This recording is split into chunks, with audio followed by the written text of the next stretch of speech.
अरे एवढा सुंदर आहे तो भगवान परमात्मा।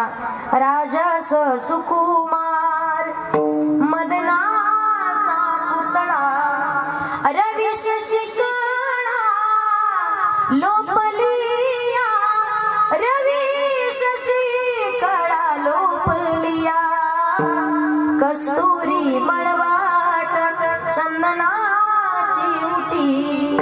एवढा सुंदर भगवान परमात्मा आहे। ते भगवंताला पाहिलंय त्यावेळेला ती मयुरी मयुराला म्हणते काय करू जीव वेडावला सावळा मुरलीवाला अडवाला सावळा मुरलीवाला मुरलीवाला अडवाला।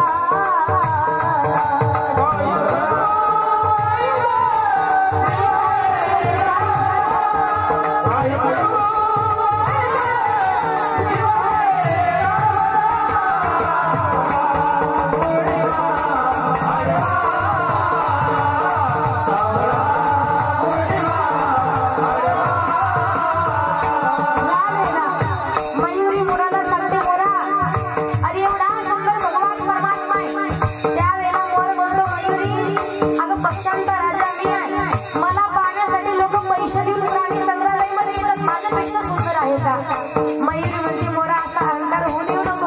अरे एकदा जा त्याच्या द्वारात आणि त्याला पहा, तुझ्या लक्षात येईल तो किती सुंदर आहे। मोरानं ठरवलं भगवंताला पाहायचंय, पायामध्ये घुंगरं बांधली आहेत, भगवान परमात्माचं नामचिंतन करत 1 महिन्यापासून भगवान परमात्माच्या द्वारात त्याचं भजन चालू आहे। कानया रे कानया रे कानया रे जग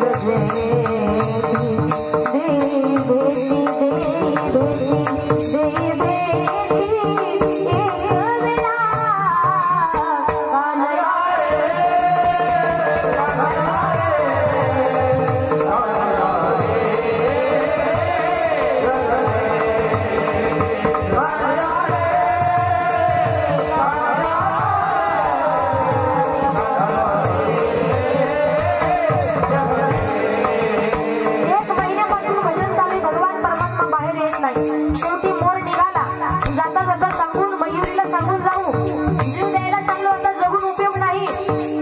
मयुरीला सांगू लागले मयुरी आम्ही 1 महिन्यापासून देवाचं भजन करतो त्याच्या द्वारात जाऊन, पण दर्शन देण्यासाठी बाहेर नाही आला तो।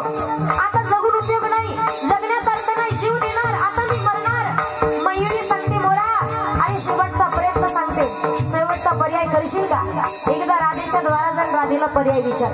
राधेच्या द्वारात गेला भगवान परमात्माचं नामचिंतन त्या मोराने केलंय। राधा बाहेर आली, मोरा आणि कुठे माझा काना, कुठे लाला? राधे 1 महिन्यापासून त्याच्या द्वारात भजन करतोय पण कधी दर्शन नाही दिलं। मोरा भजन केलं पण केलं कोणाचं? म्हणे त्याचंच, इथेच चुकला, त्याच्या द्वारात जाऊन त्याचं भजन नाही माझं भजन करायचं। बघू काळा कसं बाहेर येत नाही। मोरानं शेवटचा पर्याय म्हणून भगवान परमात्माच्या द्वारात आला आणि त्यानं भजन कानाचं नाही, आग राधे तुला पुसत भोगडीवाला हे राधे आग राधे तुला पुसत भोगडीवाला।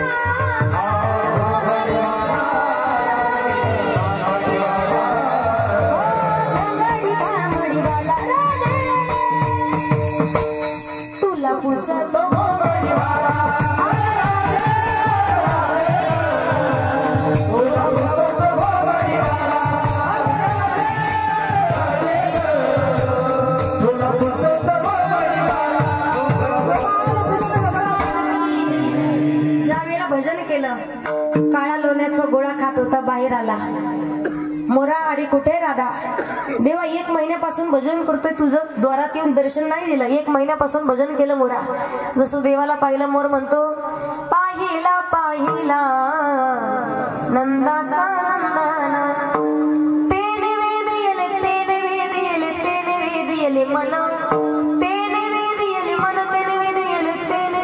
गेले मन पाहिला पाहिला नंदाचा नंदन। भगवान परमात्माला पाहिलं, भगवान परमात्माला त्याचा मोबदला म्हणून मोराला म्हणे काय पाहिजे तू माग। मोराने सांगितलं देवा तुझं सुंदर रूप पाहायचं होतं, द्यायचं असेल तर दे, या सुंदर रूपामध्ये अजून सौंदर्य सुंदरता घालण्याची एक संधी मला दे। भगवान परमात्मा तेव्हा मोराच्या पिसातला एक पंख बाजूला काढला आणि तो पंख स्वतःच्या डोक्यावर खोचला। सांगण्याचं तात्पर्य राधेसारख्या संताची संगती एखाद्या पशु पक्ष्यालाही झाली देवाच्या डोक्यावर बसण्याचा मान प्राप्त होतोय। त्याला म्हणतात संताच्या संगतीचा फायदा तो खूप बरे म्हणतात। त्याच